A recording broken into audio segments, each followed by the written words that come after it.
1970년 2월 17일 새벽 3시 40분경 911 센터로 걸려온 한 통의 전화. 신고자는 다급한 목소리로 찌르려고 한다는 말과 함께 집 주소를 말한 뒤 전화를 끊습니다. 경찰이 현장에 도착했을 때 집안은 매우 어두웠으며 정문은 잠겨 있었고 집 내부에서는 인기척이 느껴지지 않았습니다. 집을 살펴보던 경찰은 뒷문이 열려 있는 것을 발견하고 경계하며 내부로 진입했습니다. 닫혀있던 방문을 열었을 때 그들은 그대로 굳어버리고 맙니다. 한 여성과 아이가 침대 바닥에 싸늘한 주검이 된 상태로 누워 있었던 겁니다. 침대에는 돼지라는 단어가 피로 쓰여 있었고 그 옆에는 한 남성이 쓰러져 있었는데 그는 신고를 했던 집 주인 제프리 R. 맥도날드였습니다. 제프리의 경우 숨이 붙어 있었기에 경찰은 곧바로 의료진을 불렀고 다른 방에서 싸늘한 주검 상태의 두 번째 아이를 발견합니다.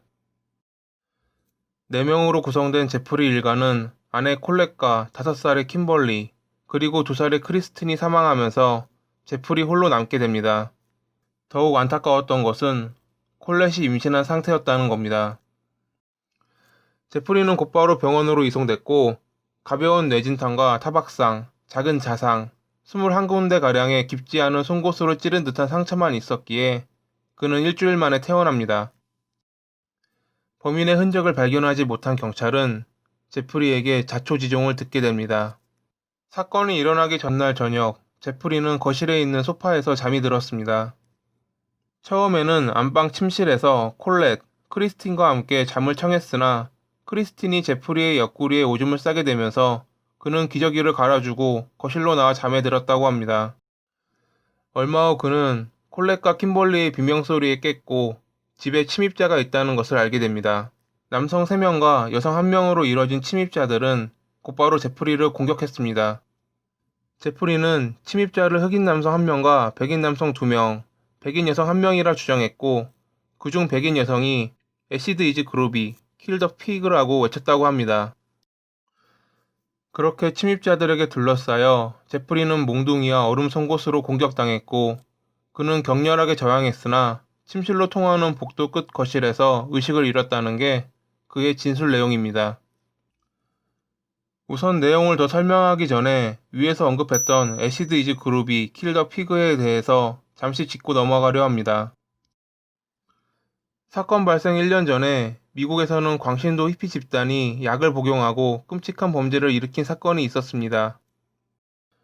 그들은 맨슨 패밀리라 불리며 약에 취해 어느 집에 침입해 사람들을 죽인 후 벽에다 돼지 전쟁과 같은 글을 남긴 것으로 유명합니다. 위에서 말한 애시드의 경우 기본적으로 산을 의미하지만 LSD의 속어로도 사용되며 이것은 맨슨 패밀리가 복용했던 강력한 환각제입니다. 애시드 이즈 그루비, 킬 더 피그란 결국 LSD 개쩔어, 돼지들을 죽이자 라고 해석됩니다. 이런 내용만 보면 제프리의 집에서 일어난 사건이 맨슨 패밀리의 사건과 유사해 보입니다. 제3자가 보기에는 맨슨 패밀리 같은 히피 집단이 약에 취해 제프리의 집에 들어와 아내와 아이들을 살해했다고 생각되게 하는 진술입니다. 하지만 수사당국의 생각은 달랐습니다. 그들은 제프리를 범인이라 생각합니다. 그의 증언이 거짓됐다고 생각한 것이죠. 우선 그들은 제프리가 처음 침입자와 맞닥뜨린 거실을 주목합니다. 거실에서 그는 격렬한 몸싸움을 벌였다고 주장했지만 그렇다고 보기에는 무언가 이상했습니다. 거실에 있던 작은 책상이 뒤집혀 있었고 꽃이 꺾여 있었지만 몸싸움을 벌였다기보다는 누군가 몸싸움이 있었다고 생각되게끔 인위적으로 조작해 놓은 느낌이 강하게 들었습니다. 거친 몸싸움을 벌였다면 거실에는 제프리의 잠옷에 있던 섬유가 떨어져 있어야 합니다. 하지만 거실에서는 거의 발견되지 않았습니다. 오히려 크리스틴과 콜렛이 있던 방에서 섬유가 더 많이 발견됐습니다. 그리고 크리스틴의 손톱 밑에서도 그의 잠옷 섬유가 발견됩니다. 수사당국이 그를 의심하는 가운데 범행에 사용된 흉기가 침실과 뒷뜰에서 발견됐고 흉기는 모두 제프리의 집에 있던 물건들로 밝혀집니다. 수사를 맡은 CID는 제프리가 맨슨 패밀리 사건을 이용해 자신의 범행을 은폐하려 했을지도 모른다는 가설을 세웁니다. 콜렛과 다툼을 한 제프리가 얼떨결에 그녀를 죽였고 이를 목격한 아이마저 죽인 후 히피 집단의 범행처럼 꾸미고 신고를 했다는 것이 CID의 생각이었습니다.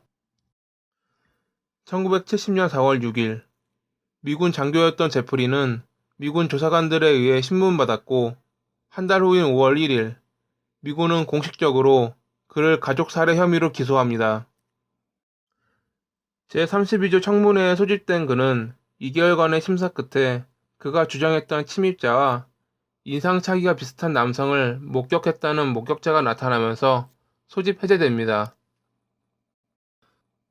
1970년 12월에 제프리는 명예제대를 하면서 그의 혐의는 그렇게 종결되는 듯 했습니다. 하지만 그해 12월 15일 그가 한 토크쇼에 출연하면서 상황이 달라집니다. 그는 토크쇼에서 가벼운 농담을 하며 CID가 자신을 유력 용의자로 초점을 맞추고 수사한 것에 대한 불만을 털어놨습니다. 이를 지켜본 그의 이웃 아버지 프레디 카사브가 그를 의심하기 시작합니다. 프레디는 미군에게 제프리의 신문 당시 심리 기록 사본을 요청했고 이를 읽어본 그는 무언가 이상하다 생각했습니다. 이 기록에서 제프리는 침입자들에게 치명적인 상처를 입었다는 진술 내용이 적혀 있었으나 프레디는 그가 금방 의식을 회복했고 상처도 크게 남지 않았던 것을 기억한 겁니다. 1971년 3월 군 수사관들과 함께 프레디는 사건 현장을 방문합니다. 몇 시간의 조사 끝에 프레디는 사건의 범인이 제프리라 확신했고 그를 기소하기 위해 움직였습니다. 제32조 청문회에서 소집 해제됐던 그였기에 이제는 법무부를 통한 기소만이 유일했습니다. 프레디는 그를 기소하기 위해 시민들의 표를 모았고 4년이 지나서야 기소에 성공합니다. 제프리는 기소에 대해 10만 달러의 보석금을 내고 풀려난 후 기소 취하를 요청하며 시간을 끌었지만 4년이 지난 1979년 7월 16일 결국 그의 재판이 시작됩니다. 검찰은 그날 제프리가 입고 있던 잠옷과 똑같은 종류의 옷을 준비해 사람들이 지켜보는 가운데 당시 상황을 재현했습니다. 당시 제프리가 설명한 침입자의 공격은 얼음 송곳으로 그를 마구잡이로 찌른 것입니다. 검찰은 그의 주장처럼 재현을 해보았으나 옷에 남는 흔적은 매우 달랐습니다. 제프리의 잠옷은 얼음 송곳의 모양이 정확히 남아있는 반면 재현에 사용된 잠옷은 여기저기 찢겨 언뜻 보기엔 칼로 공격한 모양을 띠고 있었던 겁니다. 검찰은 잠옷을 벗고 얼음 송곳으로 찌른 형태여야 이런 정확한 모양이 나온다며 제프리가 일가족을 살해한 후 잊지도 않는 침입자를 만들어냈다 생각했습니다. 게다가 옷에 난 송곳 자국은 총 42군데지만 그의 몸에 난 송곳 자국은 21군데로 이는 너무 많이 차이가 납니다. 검찰은 제프리가 옷이 겹쳐진 상태에서 송곳 자국을 냈기에 그런 것이라 주장합니다. 그는 아내와 아이들에게 폭력을 휘둘렀던 과거가 없었기에 살인에 대한 동기가 부족하다는 지적이 나왔으나 앞선 검찰의 주장과 제프리의 모순된 증언 때문에 재판은 그에게 불리하게 돌아갑니다. 결국 1979년 8월 29일 배심원단의 투표 결과 제프리는 1급 살인 1건과 2급 살인 2건으로 유죄 판결을 받으며 종신형을 선고받습니다. 그는 끝까지 무죄를 주장하며 항소했습니다. 1980년 7월 29일 제4순회 항소법원은 9년간의 재판 지연이 수정헌법 6조에 속하는 신속한 재판권을 위반했다는 이유로 제프리는 다시 한번 보석금 10만 달러를 내고 풀려납니다.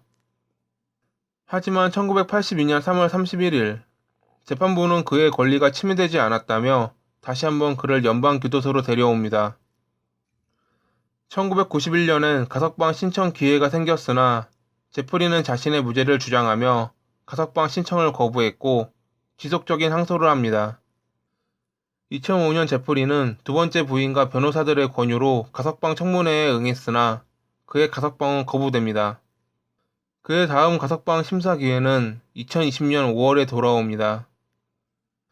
그는 진짜 일가족을 살해한 괴물일까요? 아니면 그의 주장처럼 4명의 침입자가 벌인 범행일까요? 진실은 밝혀지지 않은 상태로 그는 오늘날까지 감옥에서 무죄를 주장하고 있습니다.